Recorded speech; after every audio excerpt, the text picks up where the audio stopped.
Дэрэ мачаа ачиж хоноод өглөө гахын өмнө хашир жолоочийн сурсан зангаар шатхуун татлах дугуй гээд юм бүхнээ ямбайлан шалгаж дуусаа бүхээг рүүгээ тонгийн замын хүнс бүгээ тэргүүтнээ эрзүүлж зогслоо артна. Аха сайн байна уу гэх эмэгтэй хүний дуунаар эгж харуул 20 лав хүрээгүй альта боцгож шар ахын зогсож. Дэрэм хажуудах модон хайрцаг руу нь хяламхийн харснаа төөгшөж байгаагаа үүшнүү хайн гатуухан хариу мэдлээд хийж байсан юм а үргэлжлүүлв. Нөгөө охин ахаа таныг архангаа явах юм гэж сонслоо. Та намайг аваад явахгүй юу? Энэ хайрцагнаас өөр ачаа бараа байхгүй. Сургууль тараад гэртээ харин гэж унаа ирж явна гэж хүчлэхэд дэрэм би гарахтаа хүн аавна гэд хэрчихсэн. Ер нь зур замд айл хундраар орох ажилтай ийм яаруу гэрээ сансан хүний аяар ёрч чадахгүй. Ачаа хүнд замд шавар шалбаа ихтэй гэж шалтгаглав.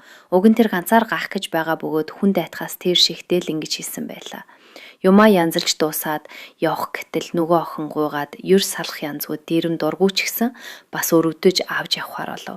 Охины нэрийг цэцэрлхэн гих хаагаад нүдээр олзломгүй сүрхий яриа хөөрөөтэй ам зардуу бололтой танилцсангууд л дүүр хагарч дэрмээс зам зуур элдв зүйл асууж өөрөө амдаа орсноо шулгансан ярьж явах нь бас ч зугаатай айтайхан санагдаж байлаа.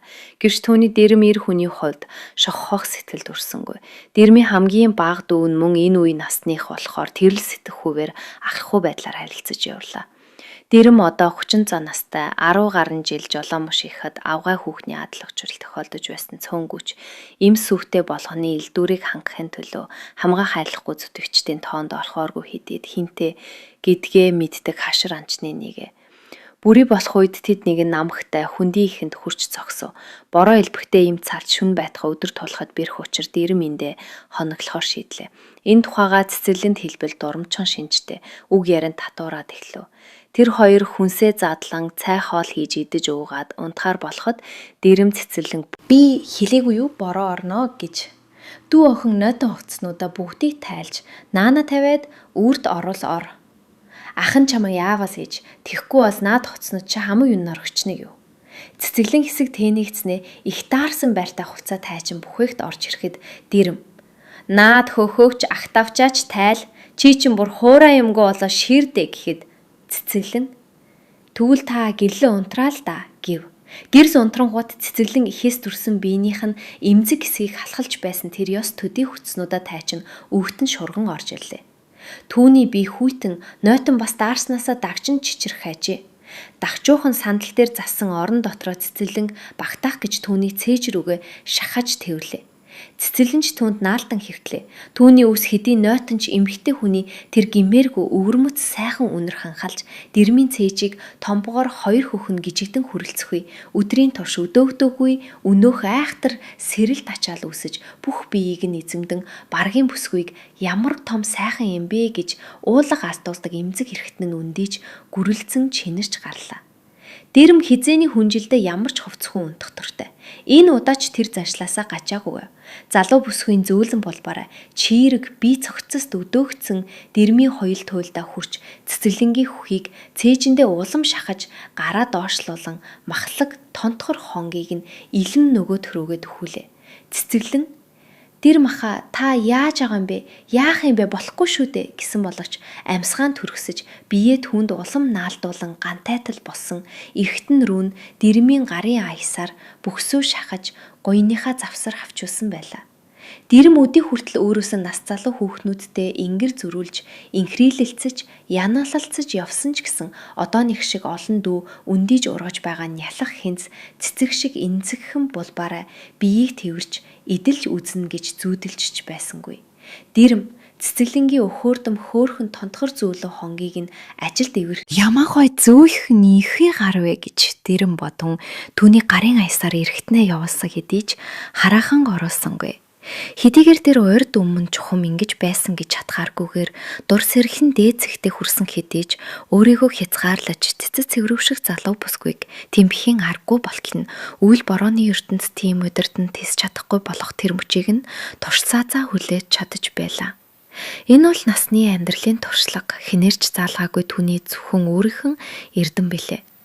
Харин цэцэглэн дэр хүнтэй эвцэлдэн цэнгэх энэ нандин чухаг ажил урд нь танил болсон хэдий ч эм хүний ихбэ жилбээн эрдэм ухаанд нэвтрээгүй өөрийнхөө л мэдрэмж зөнгөөр арилж байгаа нь дэрэмд харин ч аятай санагдаж түүнийг бүрэн эзэмшиж идэх хүслийг нь улам бадрааж байв.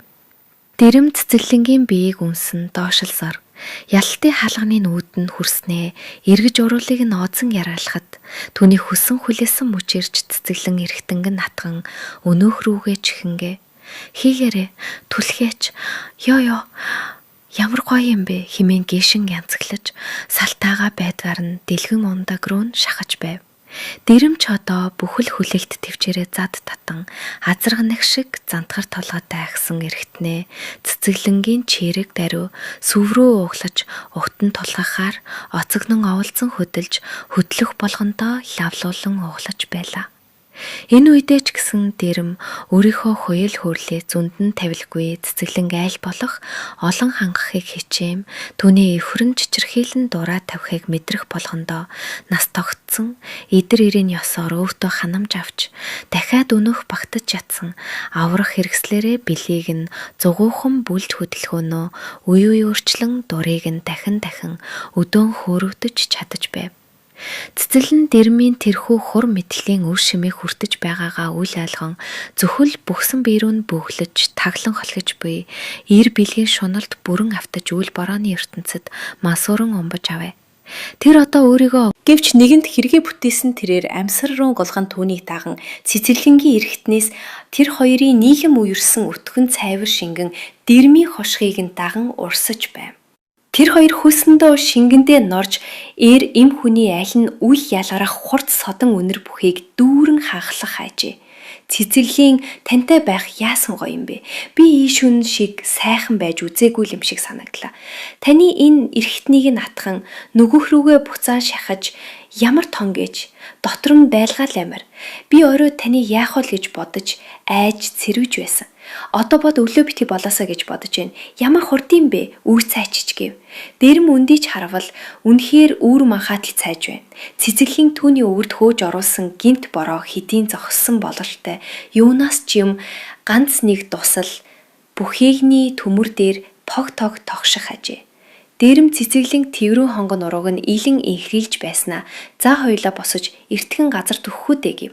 Хурмастын хураар дихий дэгтэж хонсон тэр шүн өнгөрдгөөрөө өнгөрч хорвоогийн шинэ өдөр айсэ. Хүмүүний тавилан болоод учрал гэдэг.